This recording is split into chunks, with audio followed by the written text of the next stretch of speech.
نیت خالص سے ہر چھوٹا عمل بھی اللہ کے نزدیک بڑا ہے۔ امام علی رضا علیہ السلام نے فرمایا، صدقہ دو چاہے کم کیوں نہ ہو، کیونکہ ہر چھوٹا عمل جو خالص خدا کے لیے انجام دیا جائے بڑا ہوتا ہے۔ انبیاء کا اسلحہ۔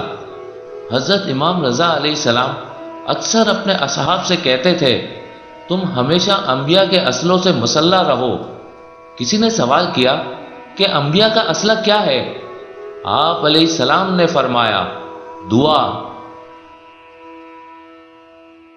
پوشیدہ طور پر نیکی انجام دینے کا اجر۔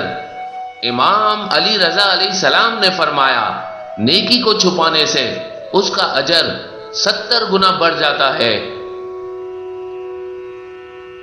اللہ کے بہترین بندے کون ہیں؟ امام رضا علیہ السلام سے کسی نے سوال کیا کہ بہترین بندگان خدا کون ہے؟ آپ نے فرمایا، وہ لوگ جو جب بھی نیک کام کریں خوشحال ہوں، جب بھی برے کام کریں توبہ کریں، جب بھی ان کو کچھ عطا ہو شکر کریں، جب بھی کوئی مصیبت پڑے صبر کریں، اور جب بھی ان پر کوئی غصہ کرے اس کو معاف کر دیں۔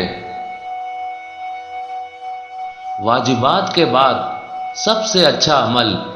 امام علی رضا علیہ السلام نے فرمایا، واجبات کے بعد سب سے بہترین عمل مسلمان کی رہنمائی کرنا ہے۔